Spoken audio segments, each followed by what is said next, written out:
Welcome to Bad Dog Agility, a podcast helping you reach all of your dog agility goals. Whether it's competing under the bright lights of the televised finals at Westminster or successfully navigating a homemade course in your own backyard, we'll bring you training tips, interviews, and news about the great sport of dog agility. Are you ready? I'm ready. I'm ready. I'm ready. The show starts with your hosts, Jennifer, Esteban, and Sarah. I'm Esteban. And I'm Sarah, and this is episode 382. Today's podcast is brought to you by St. Rocco's Treats. You don't just have an ordinary dog. Your dog is an athlete, and extraordinary dogs deserve extraordinary treats. Here at St. Rocco's Treats, we hand-bake every treat with human-grade ingredients, so your furry athlete only gets the best. Your dog will fall in love with the delicious, attention-grabbing flavor, and you'll fall in love with the easy-to-break texture for zero mess during all your training sessions. Find out why St. Rocco's has already become the treat of choice for countless agility dog competitors. Visit us at strocco'streats.shop and use the code BD30 for 30% off your order. St. Rocco's Treats, the perfect high-value reward for your high-performance dog. And you can find a link to St. Rocco's Treats on the show notes page. Today's podcast is also powered by Canine Handler Fitness with Liz Joyce, built for agility handlers who want to keep up with their dogs. With Liz's All Access Pass, agility handlers at every fitness level can hop in right where they are and work towards their specific goals. From building strength and balance to boosting speed and stamina, these short, effective workouts target exactly what you need on course. Your dog's ready, are you? Head to caninehandlerfitness.com to get started today. Today, we're going to talk about what can we as dog agility handlers and trainers learn from Olympic swimming. And the reason that this is on our minds is actually not the Olympics, but local high school swimming, where our daughter is on the swim team and has just finished off her sophomore season, so her second season on the swim team. And so as parents, we are immersed in swimming right now. And so we were talking about it and thinking about how there are some similarities between swimming and dog agility. And I think there are some things that we can kind of draw some comparisons to, but then there are also some things where we don't do the same thing at all in agility as what is done in swimming. And maybe there's some things there that we can think about.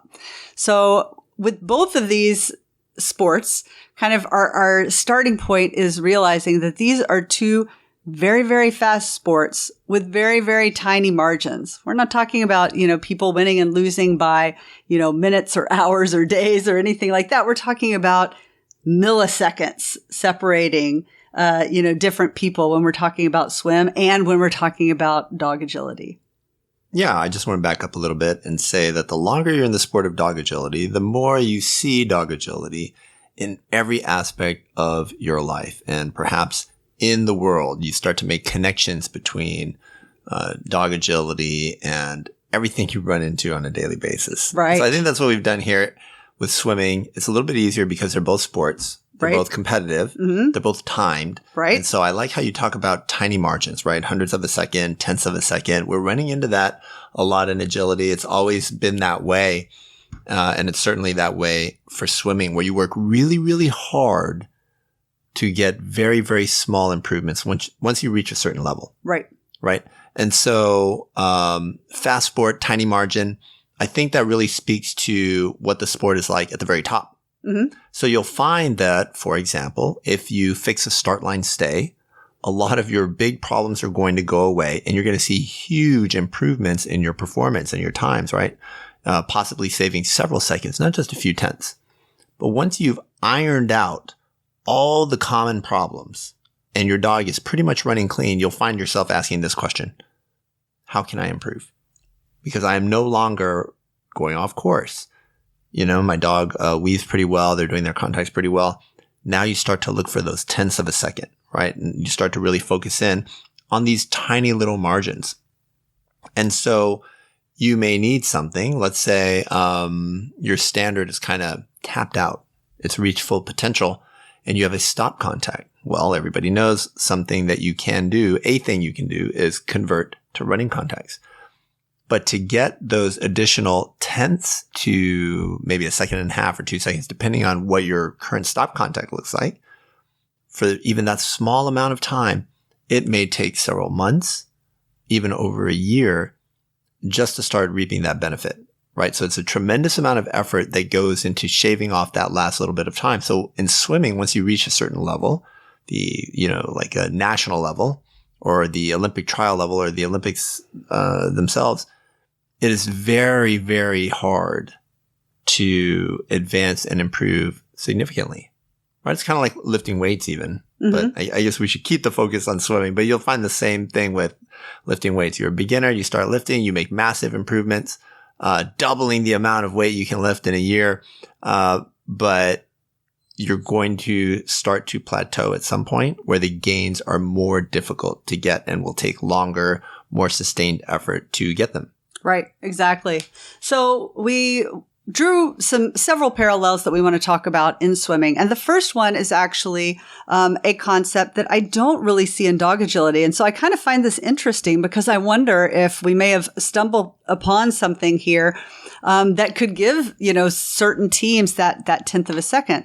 But having just been through this with my daughter, one thing that swimming has, and I'll let Esteban explain it because he's the swimmer, but is this idea of a taper. And so this, as a non-swimmer, this was not something that I fully understood until I kind of watched the full process play out with my daughter. So why don't you kind of take us through what a taper is from swim perspective? Well, we have talked about it a little bit, I think, incidentally, as we talk about planning your seasons in dog agility. Right. And it's basically giving the dog a rest period. But mostly when people think of rest periods in agility, you think about it after the last big event. You take some time off for the dog to recovery from maybe some injuries, maybe some, the mental pressure of trialing and just be a dog for a while. The idea of a taper is this. During the season, you will gradually build volume, meaning you are slowly over time increasing the amount of work you do. And I don't think this is a mindset that dog agility people have, but maybe we should. And so your volume increases. And then as you approach a big event, you decrease that volume. Okay, so what does that do? Well, now the dog has less fatigue in theory, right? So the swimmer certainly has less fatigue. So if you've been lifting weights and swimming, you would cut the weights. So you would find that your recovery is better. Your swim practices improve. Your times get better. You feel better. There's more central nervous system recovery. And so your performance improves sometimes dramatically, right? And all you're doing is getting increased rest. Sometimes in dog agility, we have the opposite approach. As you get closer to the big event, you frantically put in a bunch of weed pull sessions because suddenly 2 weeks ago, your dog missed a weed pull and you're freaking out about this one particular entry before you go to European Open tryouts. Or you're getting ready for AKC Nationals and you want to do 3 courses a week by the AKC Nationals judges, right? Because you have old maps from them. And so these are situations where during the season, most of the season, maybe you only go to 1 class a week and you don't run full courses. Now suddenly, in the month before the event, you're doing 3 full courses a week. So you can get in 12 courses. All right, well, what have you done here? What does your training volume look like? You have increased your training volume heading into the event, right? So worst case, maybe you're setting your dog up for injury. But I think best case, and again, this is very dog dependent. Even in swimming, it's very dependent on the shape that the swimmer is, the events that they swim, the training program that they've been on, their experience, etc. But you're kind of doing the opposite of what we would want in terms of peak performance. Well, think about it this way. Would you, the in between trials and finals, so prelims, in dog agility, it would be maybe, at AKC Nationals, for example, the opening rounds, the opening 3 rounds. And then let's say you make finals. Before finals, would you go take your dog on a 5-mile run? Probably not. Probably not, right? So I think you could reasonably assume that the dog physically would be tired and might be more prone to mistakes they wouldn't otherwise make. Right. So the idea behind a taper is we are deliberately reducing volume in a way that makes sense on a daily basis. It's not that we're working really hard and then suddenly we don't do anything the 2 weeks before nationals or some big event, but you're doing it in a very planned way such that the dog's body, and in swimming, it's usually about the central nervous system. People get very focused on the muscles, but you can feel very good muscle-wise and still have very poor performances because your CNS can take 2 to 3 days to recover, but your muscles can recover faster than that sort of thing. CNS is central nervous system. Yeah, central nervous I've picked this up over this past season. Right, your CNS. So, so I think that's kind of the broad overview of what you try to do in swimming, and it works. And other sports have adapted that. And there's interesting literature, like medical literature, about the all year round phenomenon. So in case you're not familiar with that, now, instead of kids playing football in the fall and then, maybe track in the spring and then taking their summers off to go fishing and hang out with their friends and then doing it all again, they're essentially professional athletes year round, right? And there's concerns that this is leading to an increase in injury, right? Maybe a decrease in performance. And I think some of the ideas, some of the criticisms out there are not really empirically backed by studies. But I think in the dog world, where we are just almost crazy about the health and well-being of our dogs, and rightfully so, that this is something we should look at, right? With the proliferation of organizations, does it make sense to work a dog, quote unquote, year round, right? Or can we have 1, seasons, but 2, really utilize these tapers to get peak performance from an event and then immediately go into a rest and then build back up? Look at the training volume, right? Most people only know the rhythm of a weekly class or a weekly class plus a private lesson, right? But what if you deliberately planned your training volume to increase, plateau, and then decrease before whatever event you're targeting? Might your dog not do better? And so I think that's where we can play and experiment. And we can do that at all levels, whether you're an elite agility competitor or a little bit more on the beginner side. Right. So as the non-swimmer, I'll kind of pipe in with some of my thoughts or some of my experience here. So, I kind of was not sure, how magical this taper thing was, but then, I did get to witness my daughter, drop seconds off of her time just from having that extra rest going into the event. And so, kind of made me a believer there. And I think with dog agility, we have talked previously, but a lot of times for our big events, we do get some built-in rest due to travel. Right. So anytime we have to, go across the country for one of these big events, our dog usually ends up being less active during that travel period than they normally would be, at our house. Mm-hmm. And so we do get a little bit of a taper effect there. But that would be like right at the end. So in swimming, like you might taper over 2 to 3 weeks. Right. Or even a month. Yeah. Yeah. Yeah, exactly. So it's worth thinking about how we could take this idea of a taper and as you said, play with it, I guess empirically, data driven, keeping track of, how many minutes that we're out there doing things with our dogs and see if we see a boost in performance. The interesting thing about agility is that it is a timed sport, but it also has a lot of complexity and things like that. So it's not just about the dog physically moving their body faster. There's a lot of other things that happen. The communication between dog and handlers is not quite as simple as, swimming as fast as you can, but, maybe there is something there. All right. So that was kind of our first corollary there that we wanted to make between swimming and dog agility.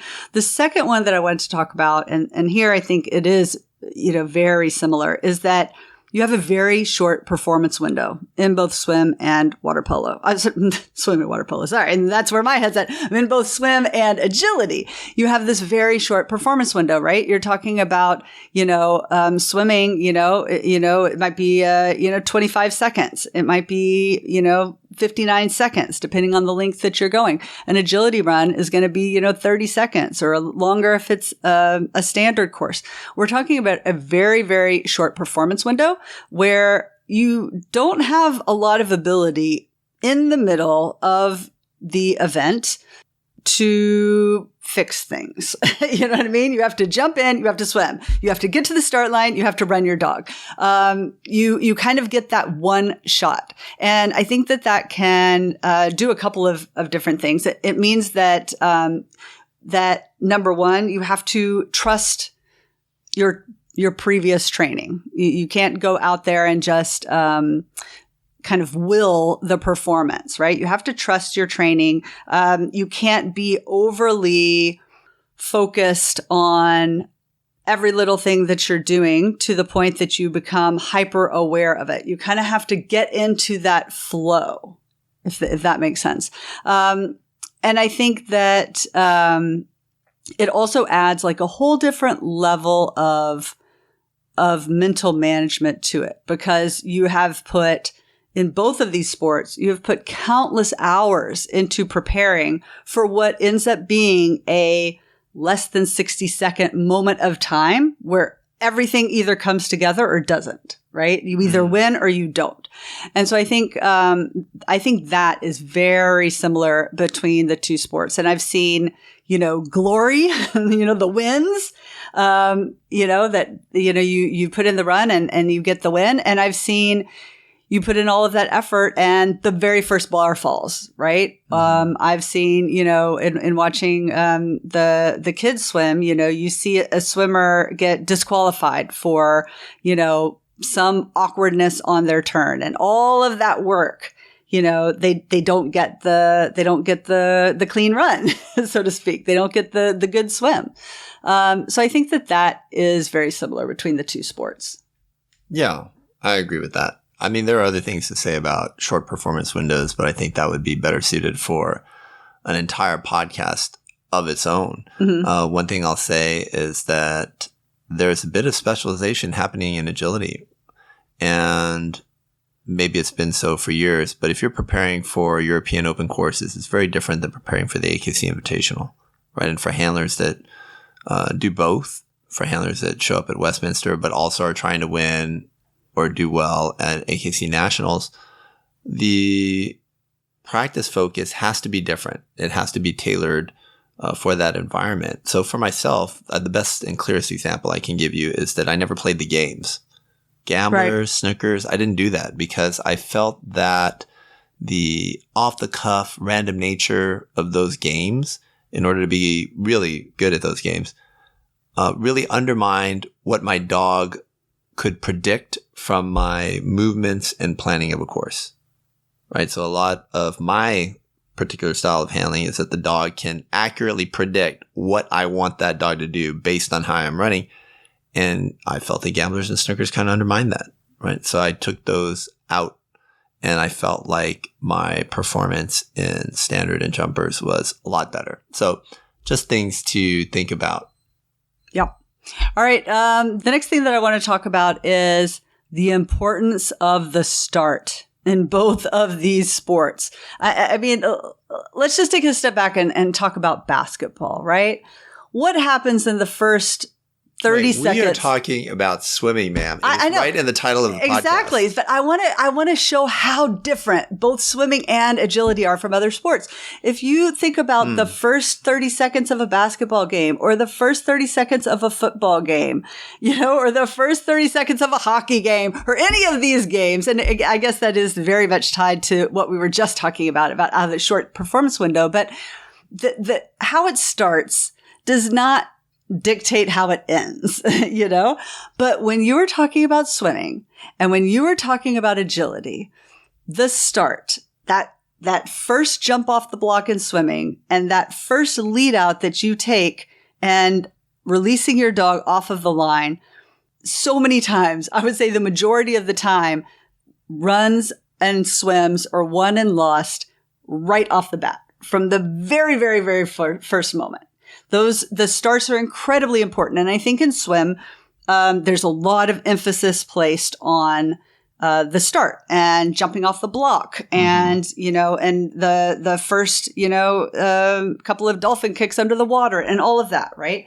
And in agility, there's a lot of people that put a lot of emphasis on the start, but there are a lot of people that kind of view it as a nice to have, right? A solid start. You mean in dog agility? In dog agility.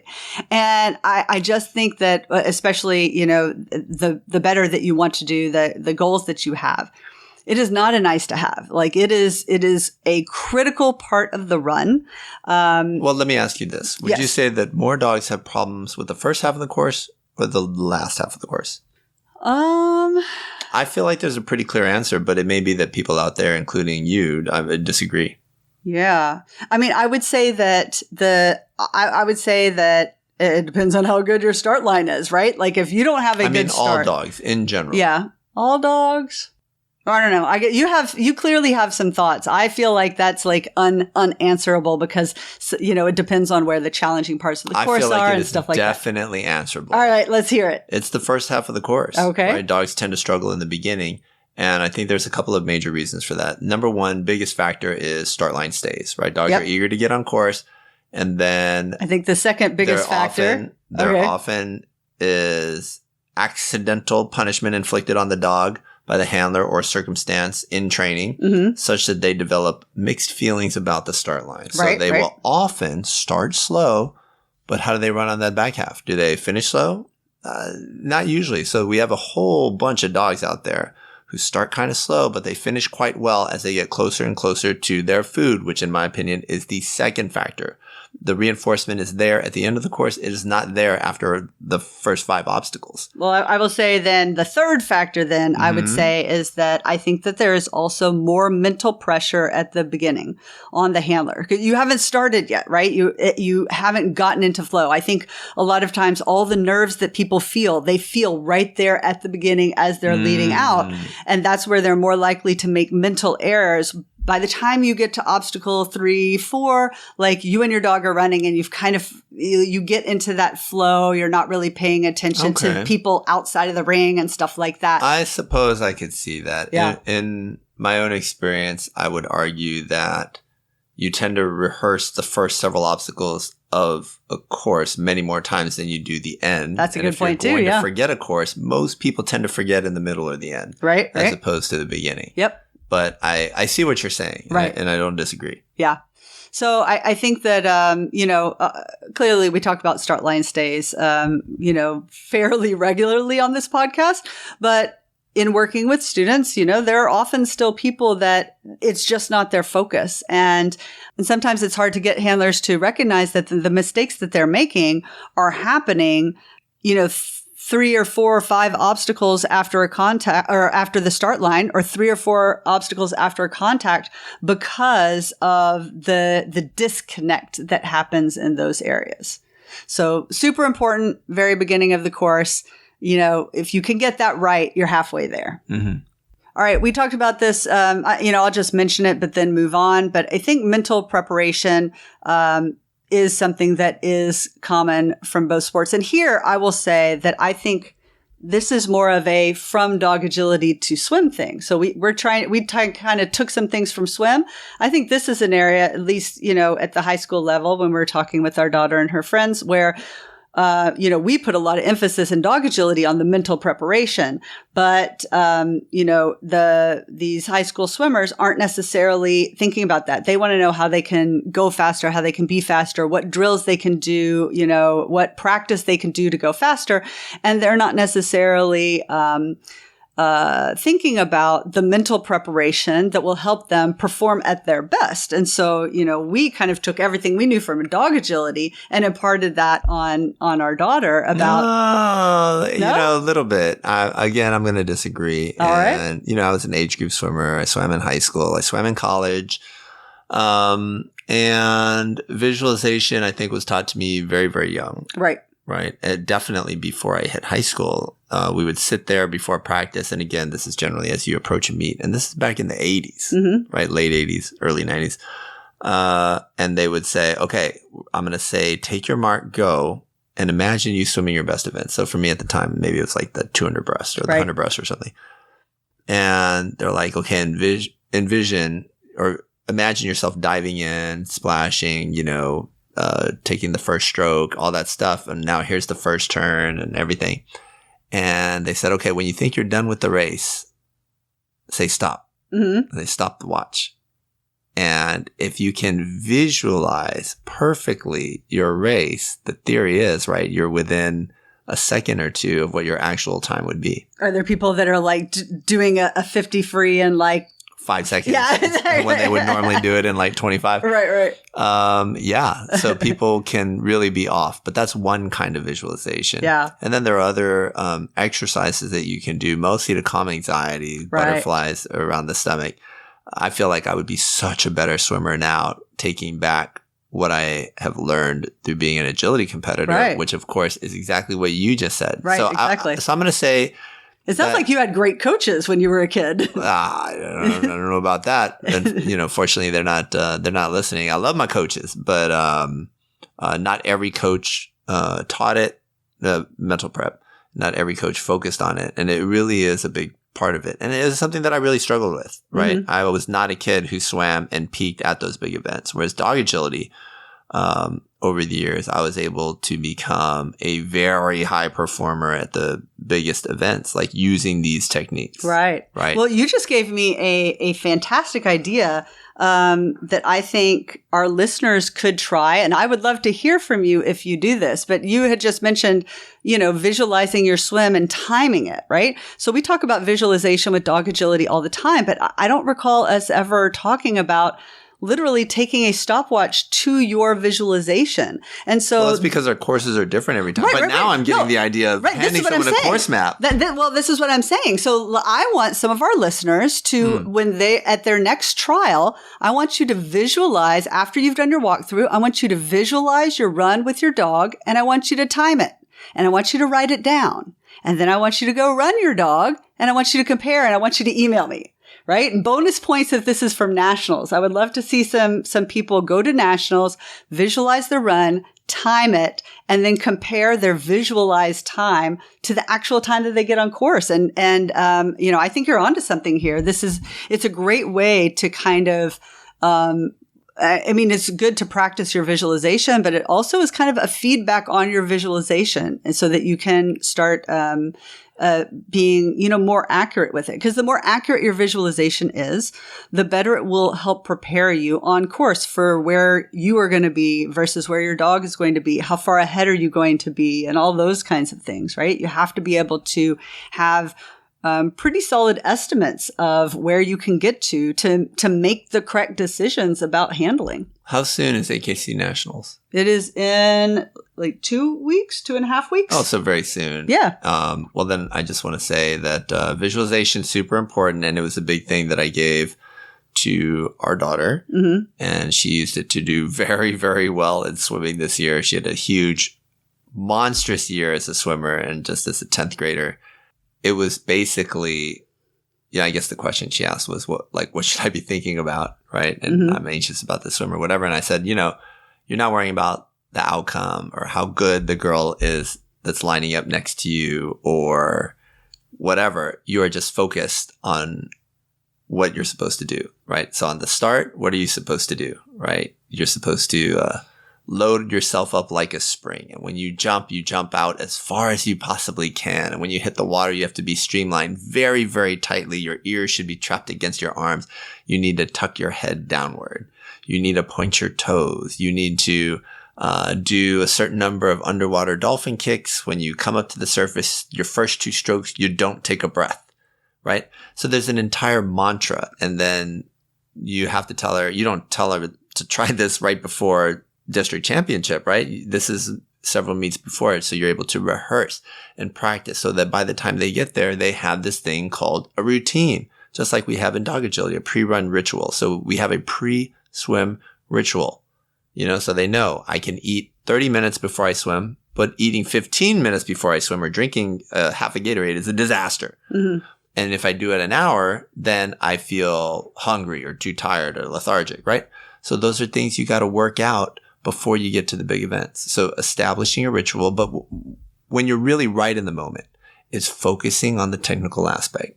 So for me in dog agility, it's front cross footwork. I step here, I step here, I step here. I want to be this far from the obstacle. I want to show very good, strong deceleration here, right? I want to be moving away from the obstacle while my dog is still heading toward the obstacle. I don't want to babysit the weave pulls.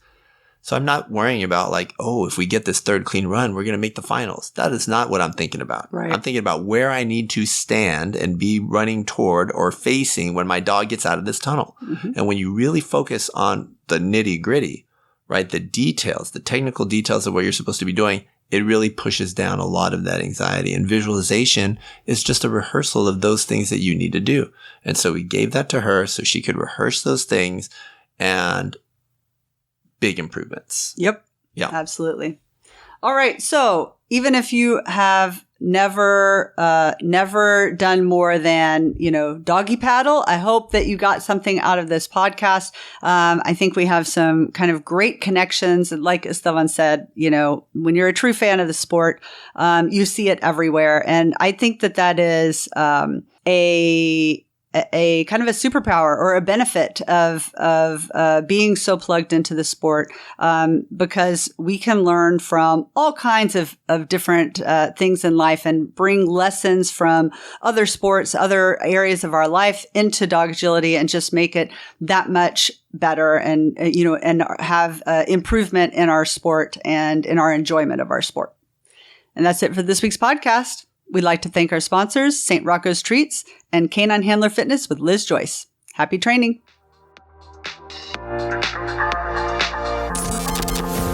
Thank you for listening to Bad Dog Agility. We hope you enjoyed today's episode. For more information, updates, and links to all our socials, just check out our website, www.baddogagility.com. If you haven't already signed up for our email subscription, we would love to have you join the BDA community. Until next time, take care.